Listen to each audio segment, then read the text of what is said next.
What's going on, everybody? Welcome into Blazers Uprise live here on a Thursday. It's an off day for the Blazers after they beat the Bucks last night. They play tomorrow against the Denver Nuggets. We'll have that post-game show. Today, we actually got some news to talk about, Eric, as there's been two separate woes/shams bombs. We got a trade, and we got a pretty monumental injury in the East that we're going to talk about in this one. First, of course, picks against the spread. Only 4 games, and the first game's at 4:30. So we got those for you guys. And Eric, how's it going? Not too bad. How are you doing today? Doing good, man. Doing good. Looking forward to rec.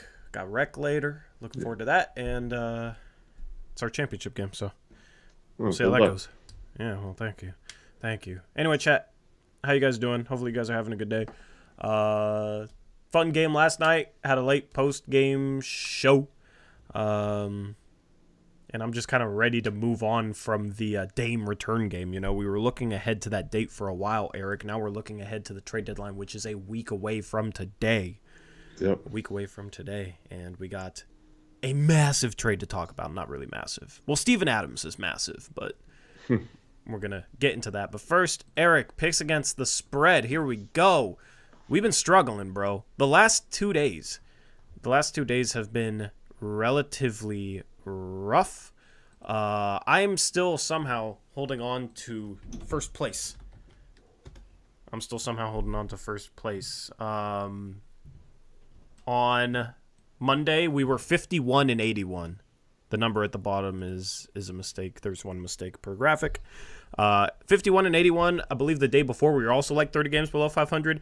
So the result is, Eric, we got only 2 people above 500. That's myself and chat. But we have been struggling, which is allowing the field to catch up. You got Trevin, Connor, and Zach all tied for last, meaning Steven has made some ground. But the people tied for last are only 11 games back. So everything is very jam-packed right now. Yep. Anyone's game still. Yep, 6 games separate third and last. Crushables up to third. You got 4 people going 6 and 5. That was the best record on Monday. That was Chase, Steven, Connor, and Zach. 5 and 7 on double downs. We are now below 500 on double downs. And overall, man, that record is not looking too good. Hopefully we can make up a little bit of ground today with the first of 4 games being a rivalry matchup between the Boston Celtics and the Los Angeles Lakers. And the Celtics are 15-point home favorites, which has to mean something. Yeah, it's because LeBron James, Anthony Davis, Cam Reddish, Gabe Vincent all out for the Lakers. Just Luke Cornett out for the Celtics.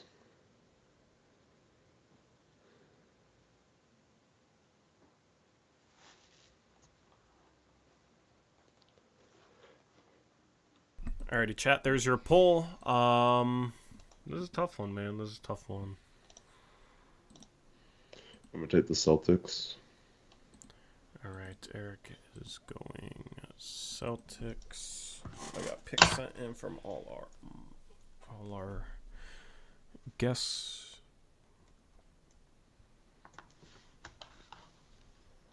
I do not have Zach's picks, and he's not in chat. Chase sent me an audio, a 41-second audio clip. I have no idea what it is. I think I'm going to mute my mic and listen to the start of it. Let's see.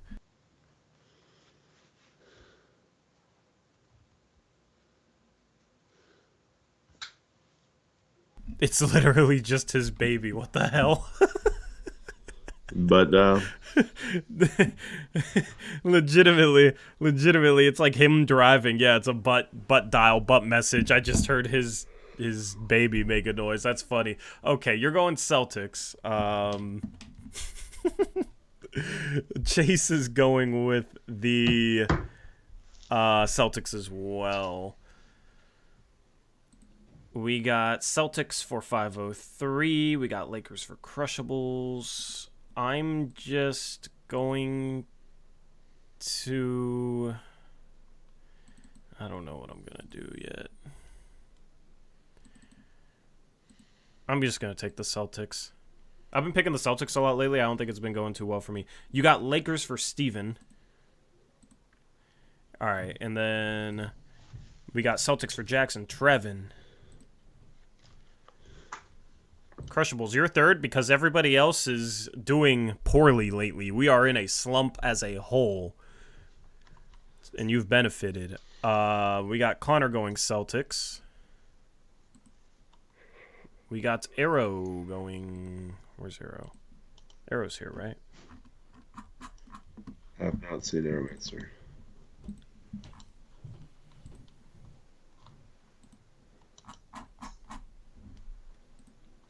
All right.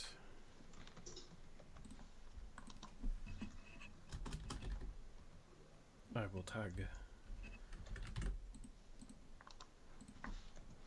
both him and Zach. Yeah. All right. Chat is going to go with the Lakers. 58% of the vote. And Arrow will be here in a second because we just messaged him and he said, O-S word. O-S. Look how family friendly we are. Celtics for Arrow. Alrighty. So you got Steven, Chat, Crush, Lakers, everybody else. Celtics game number 2. You got the New York Knicks, who have been on fire lately. They're 31-17. They're taking on the Indiana Pacers. This is a game, I don't know the injury report, but it could be OG versus Pascal Siakam for the first time ever. The Knicks are 1.5-point home favorites. All right, Zach says he's here. You just missed one game so far, Zach. In this one, we got Bennett Mathurin is out. Tyrese Halliburton's going to play. He's missed several games since he played us. So, yeah, only Benedict Mathurin out for the Pacers. For the Knicks, we got Mitchell Robinson, Julius Randle, Quentin Grimes, and OG Anunoby all out. So OG doesn't get to play against Pascal. Yeah, bummer. That would have been a fun matchup. The Knicks were on fire, and then they got bit by the injury bug. Kind of sucks for them. I'm going to go Pacers. We got Knicks for Steven. We got Knicks for 503 and Knicks for Crushables. Chases. Also Knicks. All right, we got Pacers for Jackson and Trevin. Knicks for Connor. I'll go Pacers. Jackson, Trevin, Eric, all Pacers. Zach was Lakers on the first game. Cool. And Knicks on this one. All right, so first game, we got a good old 8v4. All right, and then this game, you said he went Knicks, cool. And then we got Chet, 50%. Next vote breaks the tie. Arrow's going Pacers.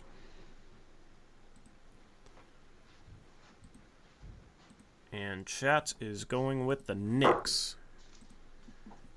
Makes this a 7v5 in favor of the New York Knicks. All right, game number 3. You got the Memphis Grizzlies hosting the Cleveland Cavaliers, and the Cavaliers are 9-point road favorites. All right. Everyone's favorite team, the Memphis Grizzlies. Cavs are without Evan Mobley, Ty Jerome, and Tristan Thompson, who's taking PEDs. All right. You ready for this? Yeah. All right. Steven Adams / Victor Oladipo is not playing in this game. John Morant out. Brandon Clark out, Marcus Smart out, Jake LaRovia out, Desmond Bane out, Zaire Williams out, Luke Kennard, Derrick Rose both doubtful. John Concar and Santi Aldama, though, are on track to play. So, projected starters? I think we're going to have to do the projected starters for the Grizzlies the rest of the season to have any clue who's playing. Scottie Pippen Jr., John Concar, Vince Williams, Santi Aldama, and Jaren Jackson Jr. Gotcha. I mean, they covered the spread last game. They lost. I think, the Kings were 10-point favorites against them and only won by 9. I doubled down on the Kings, and that was a rough beat for me. And you know what, Eric? I'm going to make the same mistake. I'm going to go Cavs. We got Cavs for Chase. Oh, screw it. I'll make that same mistake too. I'm starting to really hate Grizzly games, man.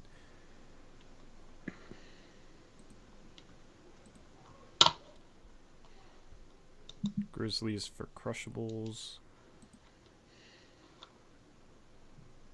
503 is going Cavs. 503 picks the favorite like 80% of the time, I think.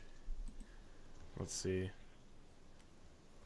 Oh, no. 73.5% of the time. Trevin That's picks still the pretty most high. favorites. Yeah, that's still pretty high. Trevin loves his favorites. Am I the second lowest? We got Connor and Zach Cavs.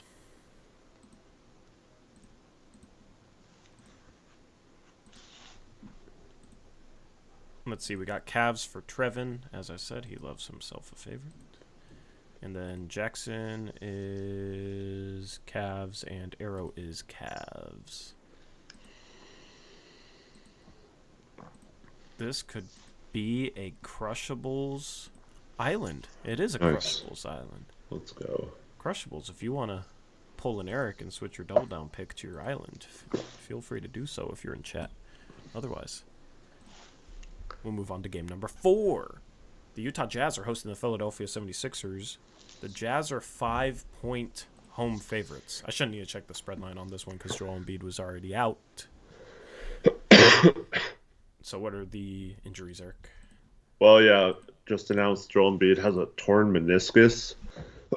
Not good for Philly season.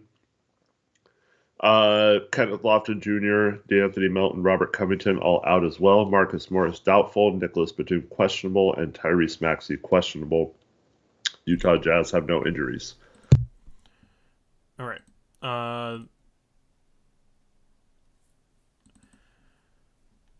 I'm going to go Jazz. We got Jazz for Arrow. We got Jazz for 503.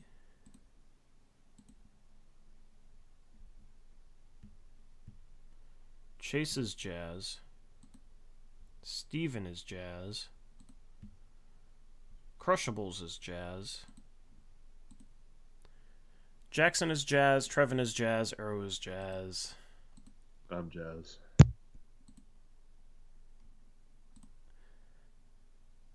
Jackson, Trevin. Okay, so we're just waiting on Connor and Zach. Zach is Philly. Chat is Jazz. And Connor is pulling a Connor. All right, I'll start making chat's double down poll since we got 4 games, so we can put them all in a poll. Connor is Philadelphia ruining Zach's Island. So we got 2 people with the Sixers. Everybody else is going with the Jazz. All right, time for double downs.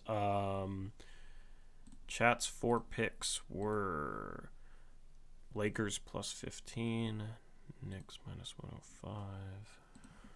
Okay.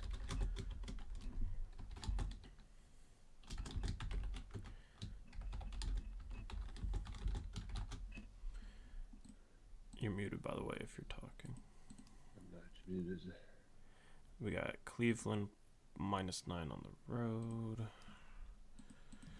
Cleveland's minus 9 at Memphis. And we got Utah minus 5 versus Philadelphia. Chat, there's your double down poll. I'm going to double down on the Jazz. Me too. Alrighty.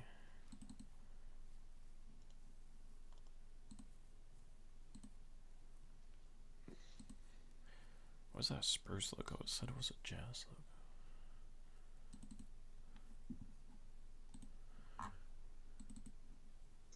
Alright, Crushables double down was also the Jazz.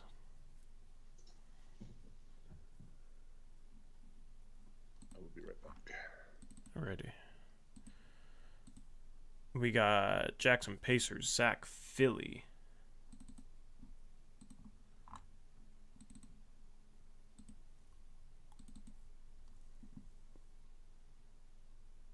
So Zach is going against the Jazz with his double down. Jackson is going with the Pacers. Arrow is going with the Jazz.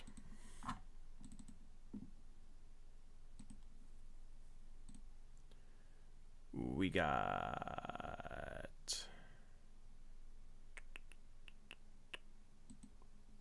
Pacers for Trevin. We got Chase doubling down on the Knicks.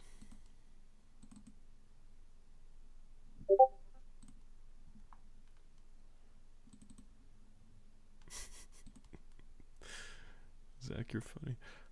We got 503 going with the Jazz as well. That's 5 people doubling down on the Jazz so far.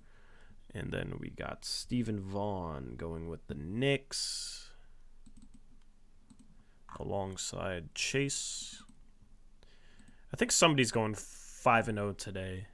We'll see who. Chat is doubling down on the Lakers. I'm a little surprised, but I like it. All right, and then we got Connor doubling down on the Cleveland Cavaliers. So as far as double downs go, you got 5 people doubling down on the Jazz. That's me, Eric, Arrow, Crush, and 503. You got 2 people doubling down on the Knicks. That's Chase and Steven. You got 2 people on the Pacers, Jackson and Trevin.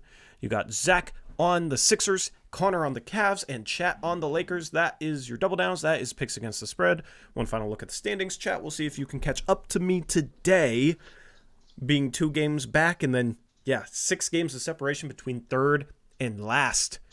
So there could be a lot of movement despite there only being 4 games today. All right, Eric, you want to touch upon the injury that we just talked about, Joel Embiid, torn meniscus? We talked about this a little bit before we went live. It's going to be interesting to see, A, how long he's out, and then B, how that affects their status heading into the trade deadline, where they were assumed to be buyers and a potential landing spot for Malcolm Brogdon. But now, depending on Joel Embiid's injury, that might be out the window. Yeah, so obviously there's different extents to a meniscus tear or meniscus injuries. But in the past, there's basically been 2 ways that players go about it. One is, I believe, just rest or like a minor surgery, and you're back sooner, but it doesn't fully fix the problem, or it could tear again really easily. And then there's one where you have like a full surgery and you're out for a lot longer, but the meniscus is supposed to heal a lot better. So I'm guessing the reports were that he was going to be out through the weekend while they work on a treatment plan. My guess is that they're just deciding which of those 2 routes to take. Now you're muted. Yeah. We'll see. I didn't realize they were announcing All-Star reserves already as well. So this is just a jam-packed news day.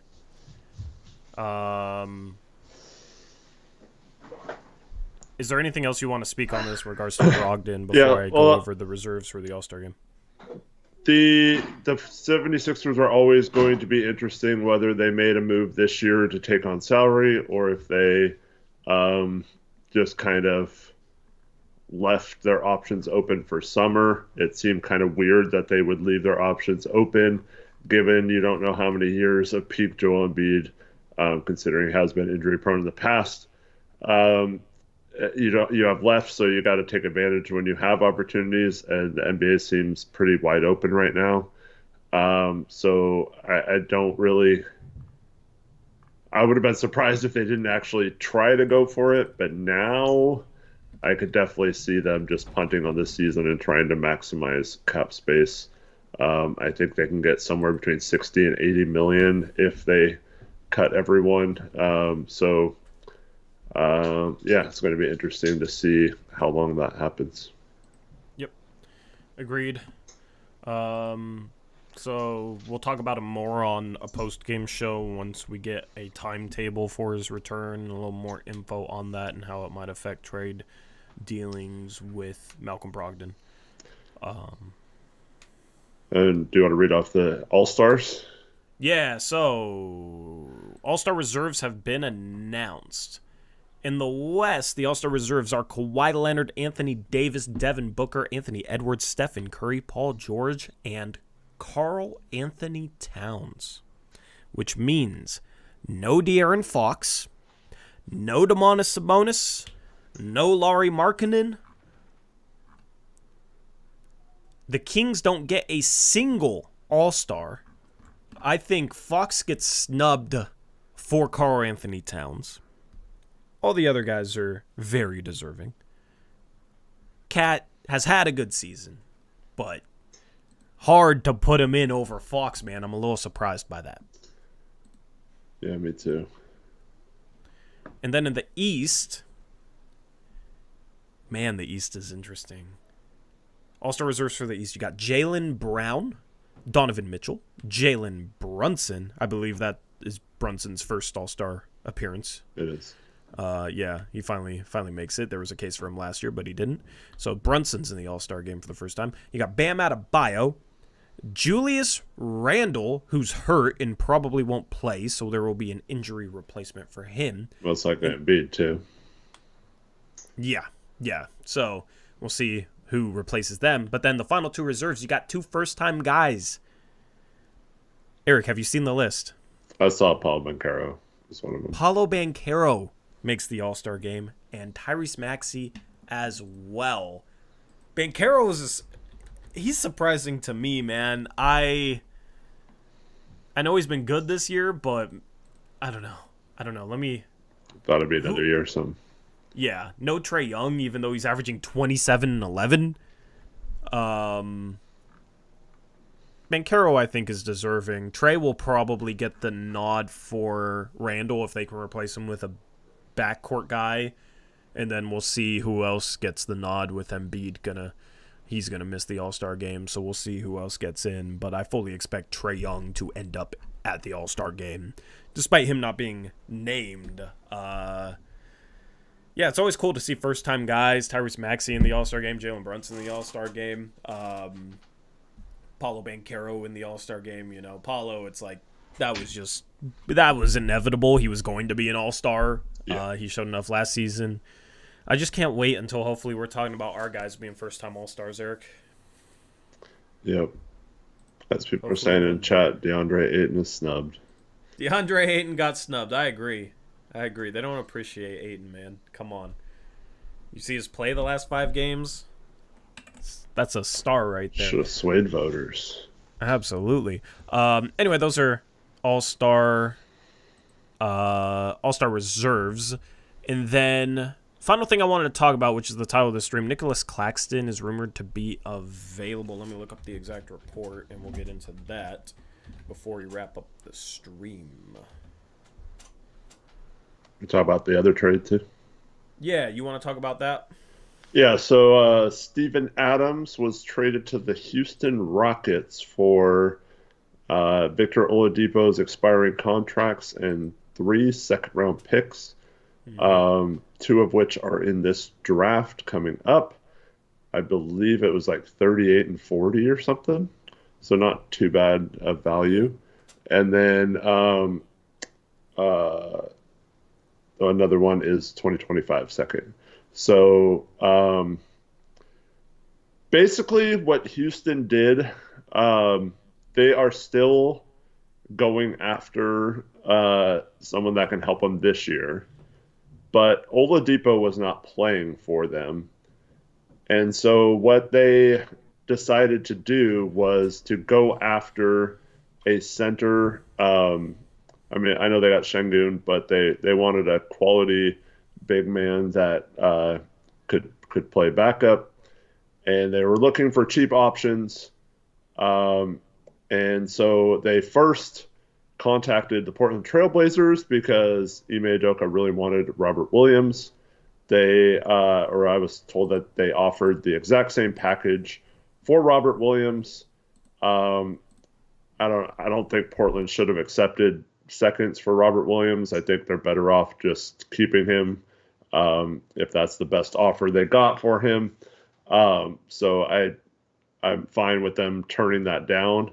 But once they realized that they weren't going to get Robert Williams for cheap, they switched their focus to Steven Adams, and Memphis liked the package, and they acquired him. Yeah, I wouldn't have taken that either for Robert Williams, especially if it was the package with the 2 seconds being this year. Right. You need 4 picks between 34 and 40, you know what I mean? That sounds like some off-season stuff right there. All the seconds. Let's just own the second day of the draft, Eric, which has been officially confirmed as well. Yeah. It's going to be in the ESPN studio, so I guess like the COVID year they did the draft, which I don't like that. Yeah. That's lame. Right. For me, I think Robert Williams is the kind of guy who, if he doesn't have value in trades, he's more valuable keeping. Yes. That was the same, even when like Nurk had some value. Like we thought the same thing too. Like he's still more valuable. Jeez, dog. He's still more valuable on our roster if healthy than just giving them away or paying for someone to take them. So, in my opinion, you hold on to Robert Williams. You field offers for him. Yeah. But you don't trade him unless you get a good offer, a good enough offer. And I don't think those are coming this year. Maybe this summer if he's healthy, or next year if he proves he can stay on the court. Yep, 100%. Agree with all that. I'm a little surprised though that the Grizzlies gave up Adams. He's been really important in their locker room, and yeah, but they got a 12, that trade exception. Yeah, which can be used basically like an MLE. Yeah. So for people that don't know, so this is what we've been begging. When people say, "Oh, well, you need his contract to trade in the offseason for teams that are looking to buy out or to get under the second apron," and trade exceptions are a wonderful tool now. And the Memphis Grizzlies had a disabled player exception that Oladipo fit in, so they get a trade exception for the entirety of Steven Adams' contract. And I believe that's like $12.5 million or something like that, that they have for 1 year now. Yeah. So in a potential Brogdon trade, that's why it makes sense to create as big of a TPE as possible, because that basically creates, if you get that above the level of the MLE, you basically can be over the cap and be in play for free agents you otherwise wouldn't be able to if you just had the mid-level exception. Yeah. Any other thoughts that you had on that, Eric? That's it for the trade. Okay. I think that kind of sets the market for what Robert Williams would get if we decided to trade him. And like we said, I don't think that's worth it. Rather just keep him and hope he can finally stay healthy sometime. Yep. And then Nicolas Claxton, there was a report by Mark Stein that said, I've heard more than once, at least I believe this is Mark Stein. I checked it. Let me double check it again. This is from the Stein line, Mark Stein, that says, I've heard more than once this week not to discount the idea that Brooklyn big man Nick Claxton could be available over the next 7 days than previous Sorry, let me reword it. I've heard more than once this week not to discount the idea that Brooklyn big man Nicolas Claxton could be more available over the next 7 days than previously advertised. There are mixed signals in circulation about the Nets' plans with Claxton as an unrestricted free agent this summer. So Claxton could be available this trade deadline. he's unrestricted. He could walk for nothing, and the Nets would have no power to match his contract that he gets from another team. And he's a big man who protects the rim, is a little undersized, but gets off the floor quick, can jump, can block shots, and then can switch out and defend guards on the perimeter about as well as any center in the league. So he's a legitimate defensive piece, an athletic lob target type of big man. Yep. And he's a guy that me and Eric have long wanted in a Blazer uniform. And I wanted to talk about this report and bring it up in terms of should the Blazers go after him either at this year's trade deadline or maybe if they can get a trade exception for the full amount of Brogdon's contract, which is possible, for about $22 million. It'd have to be the right trade, the right structure, but there are ways to do it. Then that's $22 million that you could hypothetically give Nick Claxton. Would that be a better contract than Ayton? I believe so, at a starting point of $22 million a year. But it doesn't really make sense unless the Portland Trail Blazers get off of Ayton, in my opinion. Eric, what are your thoughts? I unfortunately, or fortunately, if you're of the other opinion, I think Ayton's playing too well to justify from the Blazers' point of view dumping him, and so I think I would love to replace Ayton with Nicolas Claxton, because if you're the Blazers, you have to think, he's not going to sign a max, I don't think. So I think we can get him in the 20 to 25 million range, and that's significantly cheaper than Ayton. So I would be completely content with some sort of deal. I mean, obviously they don't match salary, so you'd have to do something, but I would really I think Claxton, if you're going to make either a small backcourt or if you make all three of, I almost said Damon CJ. What the heck am I doing? Anthony, Scoot, and Sharp, if you're going to play all three of them together you need to find the right 4 and 5. And I believe that Claxton is one of those right kind of players you need at the 5 if you're going to make it work. Someone who can make up, recover quickly back to the rim, but also won't get hunted in pick and rolls because he's probably better at guarding guards than any of those three guys who would be guarding the guards. So I think he would be someone who could maybe not change our defense completely, but make it much easier to have a neutral team defense with those three on the court. If you have a guy like Claxton, who's an elite defender. Yeah, absolutely. Without Ayton, this would be a guy that I would be saying, we have to be aggressive going after him. With Ayton, it makes it tougher. This is why I'm for cap dumping Ayton and then, trying to get back value and a TP for Brogdon that you can then try and throw money at Nicolas Claxton on maybe a little bit of an overpayment, but not as much of an overpayment as Ayton is.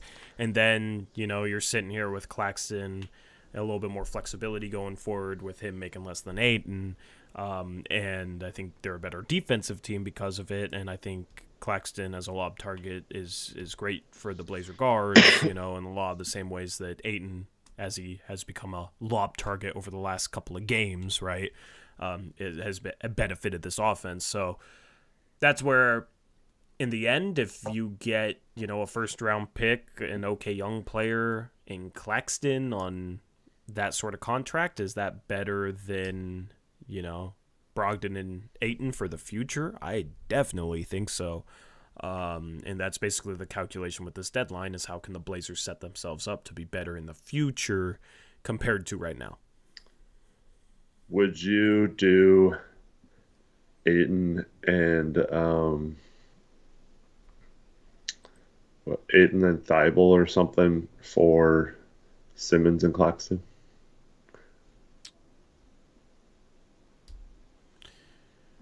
I mean, the problem is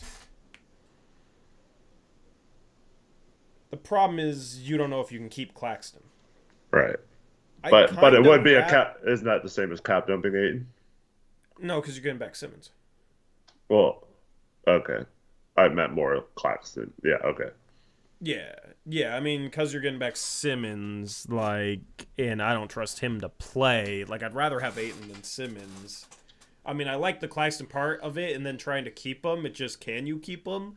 I don't know. It depends on how confident you'd be in being able to keep him. I'd kind of rather just maneuver in a way where we're not giving up value in a trade to get Claxton. Instead, just wait until free agency and see if we can throw him a contract that's good enough for us to throw at him, but better than any other team would offer. I think that makes more sense. I mean, he was expiring next year. Yeah, I mean, but that's what's funny when people try and say, like, oh, they could keep Brogdon in the next year and then his expiring would be really good. Okay, well, I mean, there are other contracts out there that would be expiring next year that could be good at the deadline. Simmons is different because it's so much freaking money. So a little different calculation there if teams are trying to duck the second apron or the first apron or the tax or whatever. But yeah, in general, it's there's a lot of different possibilities in ways to move forward. It's just all I care about is prioritizing the future in however they move forward. See, I think, I mean, I don't know Claxton's personality that well. Obviously, I don't follow the Nets like every day like I do the Blazers. But a lot of players like that, I don't know. I think having a team trade for him and show him love and stuff, and then offering him, like, as long as you don't lowball him, when free agency opens, and the Blazers can offer a fifth year. I don't know. You offer him like 5,100 or something, maybe 5,110 or something to start, and then you hope you can get him with that extra year. But yeah, I don't know.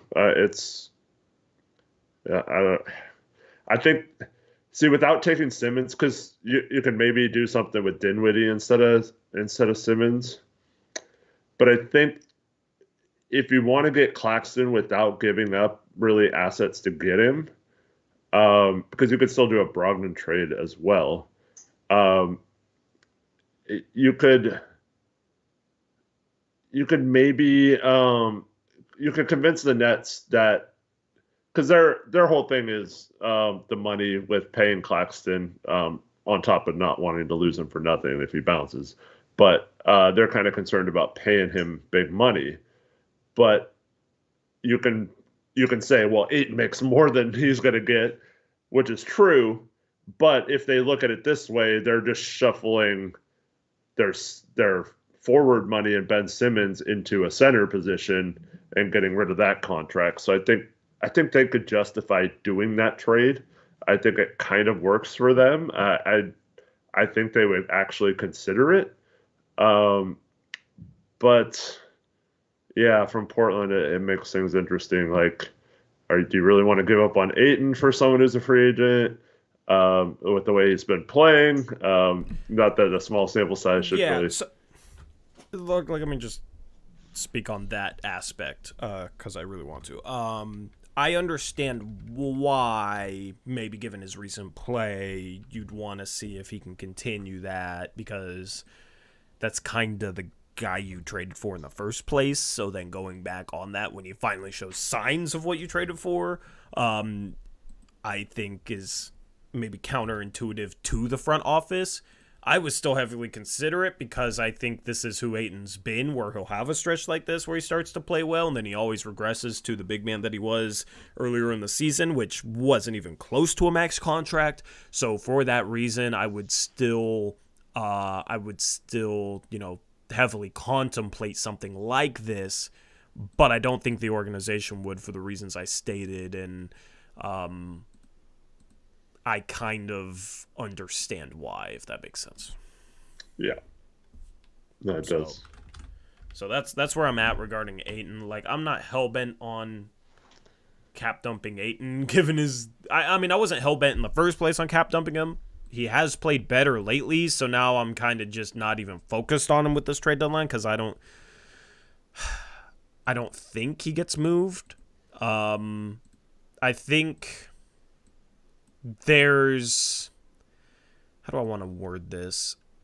I think you can speculate that maybe Chauncey isn't too fond of Ayton for one reason or another, but I don't think it ends up resulting in anything, and I think his play lately has been promising, and Chauncey might be fond of Ayton. I'm not entirely sure. I don't want to speak for Chauncey in that regard. I'm just sitting here with some speculation.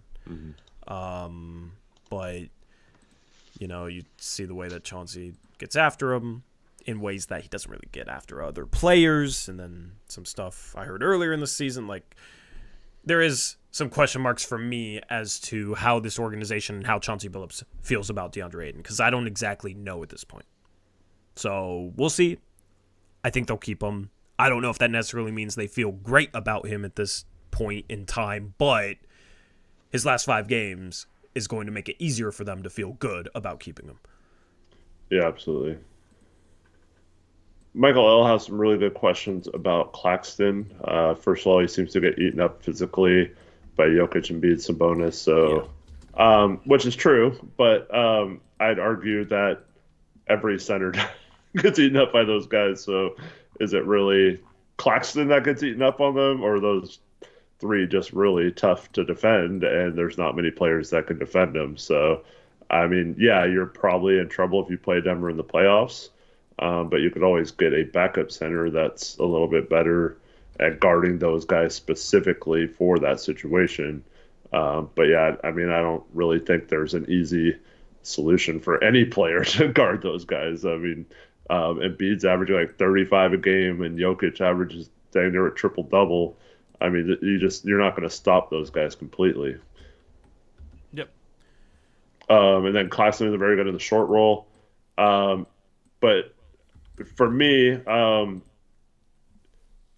there's plenty of bigs that have been successful that aren't good in the short roll. Clint Capella with James Harden is always my go-to example. You just have to play them more around the basket instead of in the short roll. If you have a 4 that's good at setting screens, you can always run pick and roll with your 4 instead of your 5, and you can always have Claxton hanging out around the rim in the dunker spot. So I think there are ways you can do it. I also think that he has shown flashes of being good in the short roll. If he has a 4-on-3 advantage, I'm not sure he's like a complete liability in that situation. But I understand the concern there. Yeah, long term, if you have Claxton as a starting center and you're a playoff team, you probably want a backup center that's a bigger body. Actually, like Yusuf Nurkic would be a great backup center to have behind Nicolas Claxton, so that if you go into a series against a Nikola Jokic or one of those types of big men, like a bigger bodied big man, an Embiid, Jokic, etc., you have a big that can play with the size to be able to challenge them a little bit more, so that if Claxton isn't holding his own simply because he's a little bit undersized, more wiry, then you have that alternative option that's different than Claxton that you can put into the game for a different look. Yeah. And then it's hard to close games with him because he's so bad at shooting free throws, which is also true, but you can just avoid having him once again be the screener or whatever, so other teams can intentionally foul him. Yeah, I mean, there's ways around it. He's not perfect by any means. I just think his strikes would mesh well defensively, and that's the most important thing to me when you have 3 potentially really good scorers. And we've shown an ability now for a few weeks to actually throw some really good lob passes to Ayton. Have an even better lob target, I think, would help a lot.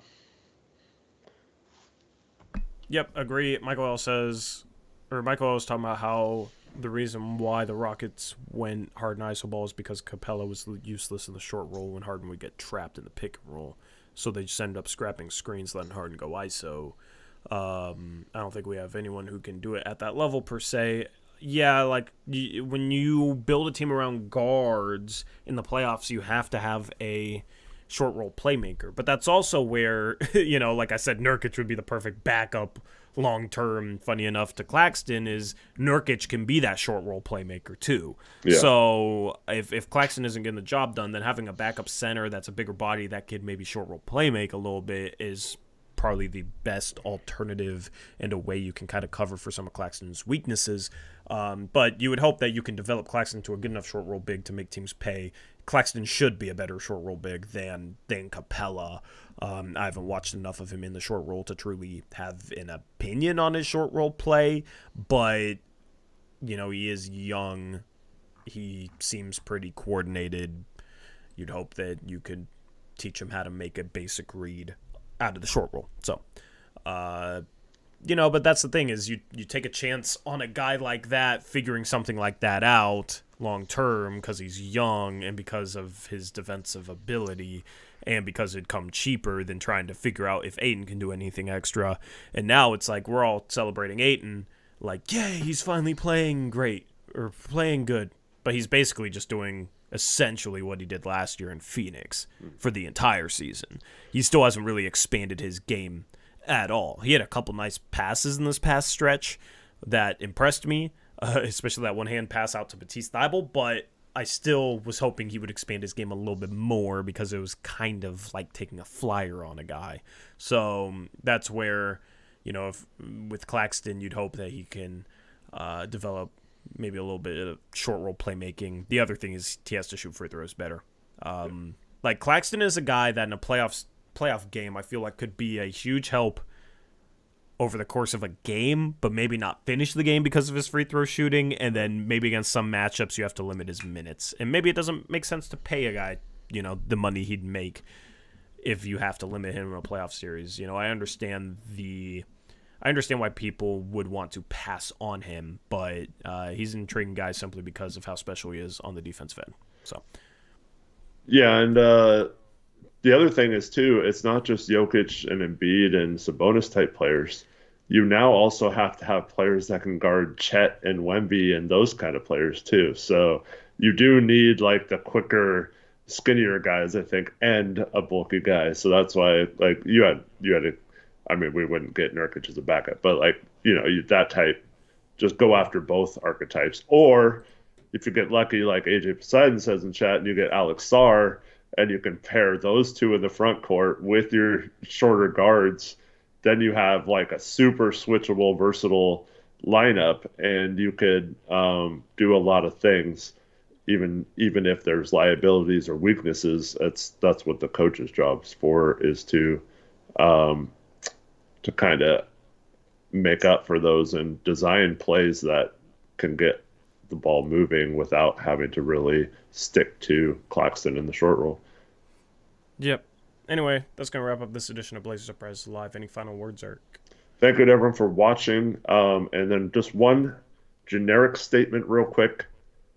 Please, when you listen to people like Tori and I talk, understand we are talking about the big picture. We are talking about things we've been talking about for months or years in terms of development, in terms of philosophies, in terms of winning and losing games. And it's not about one game against Milwaukee, playing Scoot or not, making the difference in his development. It's about a whole season worth of playing Brogdon in those minutes versus Scoot, to where he would have been more up to speed by now. So please keep in mind, when we're talking about this, we're not just saying we're mad about this one game. We're mad because they're not looking at the bigger picture with things, and they're too short-sighted, and that's why we get so upset and angry all the time. Well, it's so last night, in case you guys didn't watch the post-game show, we were happy about the win. It was a fun win. It was a great win. It was probably going to be the win of the year. It was a lot of fun to go to the game. A lot of positives, but had a problem with only playing Scoot 22 minutes, and that's kind of a bigger picture issue. Yeah. And basically, at this point, it's obviously trying to enjoy the positives in the short term while keeping an eye on the long term.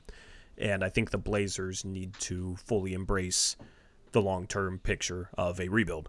And if they do that, I'll be happy. I won't have complaints. If they don't, then I will. It's that simple, you know. And so there's a difference between short-term success and good things in a game like last night, which was a really fun game, and having issue with the long-term picture. So anyway, we'll be live again tomorrow after the Blazers take on the Denver Nuggets at I almost said at home. They're on the road. Yeah. In elevation against the Nuggets. It's going to be a tough game, but I mean, if they can be competitive against that team in Denver, then maybe they are truly turning a corner, because that would be impressive. But we'll see.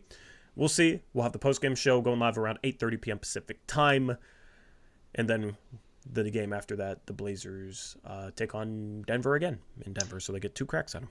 And any trades will go live as soon as possible. And next Thursday, please join us for the trade deadline stream. It's a lot of fun. Hope to see you all there. Yep. 2 games before the trade deadline, these 2 games in Denver. And then we'll have a couple of streams during Monday, Tuesday, Wednesday next week before the Thursday trade deadline. Looking forward to that. And with that being said, we're out of here. We'll catch you tomorrow. Until then, as always, peace out. Go Blazers.